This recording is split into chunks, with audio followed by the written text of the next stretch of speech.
Les deux finalistes sont Michel Avare et Georges Fenech. Il aura fallu attendre 22 heures pour connaître les résultats définitifs. Michel Avare arrive donc en tête de ce premier tour des primaires UMP à Lyon avec 40% des voix. Le chef de l'opposition municipale qui a immédiatement appelé au rassemblement. Ensemble, avec les élus de Lyon et les militants de notre ville, nous portons cette vraie ambition humaniste pour notre ville.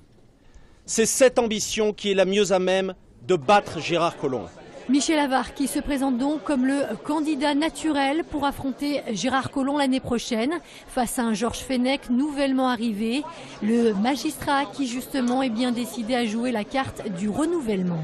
Moi je fais campagne seulement depuis 3 mois à Lyon, d'autres sont là depuis des années et me qualifier pour le deuxième tour dans un scrutin qui est relativement serré, je pense que c'est une satisfaction quand même. Ce vote grande première pour l'UMP s'est déroulé à Lyon sans incident, à la différence de Paris. 4350 votants ont fait le déplacement, une satisfaction pour les responsables locaux. Je ne me permettrai pas de prendre position par rapport à ce qui se passe à Paris, mais simplement on s'aperçoit que quand chaque candidat joue l'intérêt de sa famille politique, eh bien on arrive à des choses qui sont tout à fait positives. Reste à voir donc si l'UMP lyonnaise réussira à ne pas se déchirer lors de ce deuxième tour qui s'annonce d'ores et déjà très serré.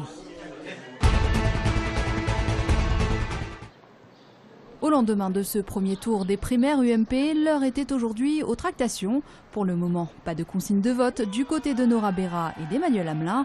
Ce dernier, avec 14% des voix, pourrait jouer le rôle d'arbitre pour le second tour. On peut penser, nous le saurons peut-être dans les minutes ou les heures qui viennent, qu'il se tournera plutôt du côté de Michel Avare. Son électorat, en tout cas, je pense, assez naturellement, se tournera vers la candidature Avare.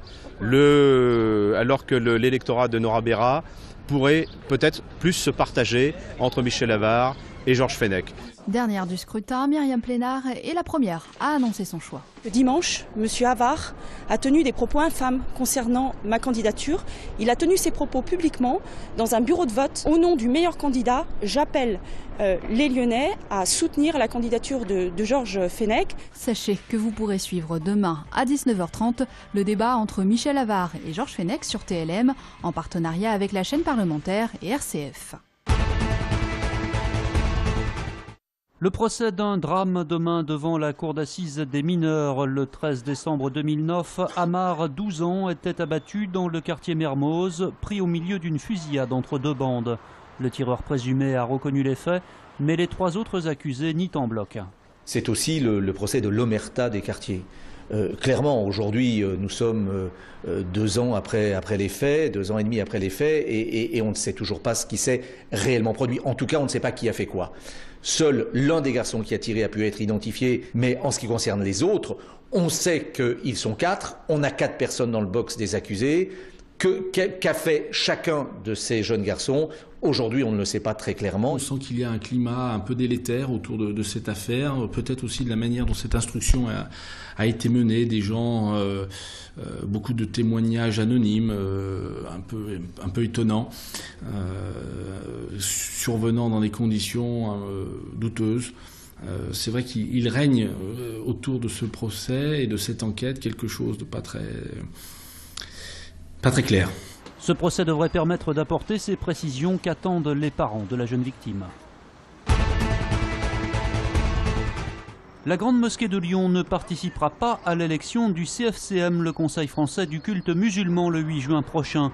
Selon son recteur Kamel Kaptan, la constitution des listes électorales montre, je cite, la volonté de mettre l'islam de France sous la tutelle de pays étrangers et de l'international fondamentaliste. Kamel Kaptan appelle à la constitution d'un front uni des mosquées indépendantes de France.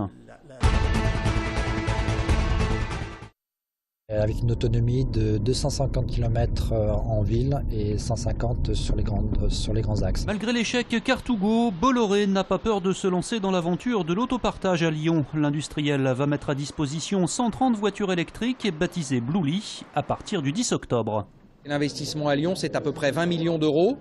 Ça va être 50 emplois, mais c'est un pari que nous faisons avec beaucoup d'optimisme parce que nous pensons que notre service d'abord a été un très grand succès en Île-de-France 80 000 abonnés, plus de 2 millions d'utilisations. Et qu'on pense qu'à Lyon, ça va être aussi un grand succès. Les Bluely, comme les Vélov, seront disponibles dans des stations spécifiques. Il y en aura 50 et 500 bornes de rechargement pour les batteries. L'abonnement annuel est fixé à 99 €. On paye ensuite selon le temps d'utilisation. 12 km 40 minutes, c'est le trajet moyen à peu près de ce qui se passe à Paris actuellement. Et donc vous aurez, si vous prenez un abonnement premium, vous avez la demi-heure à 6 €. Et donc les 3/4 d'heure à 9 €. Nous sommes en train de transformer la façon de se déplacer dans l'agglomération, une façon qui permettra de prendre en compte les problèmes de gaz à effet de serre, les problèmes de pollution. Nous sommes la ville la plus écologique, la plus intelligente dans le sens où effectivement nous prenons en compte les défis qui sont ceux de la planète.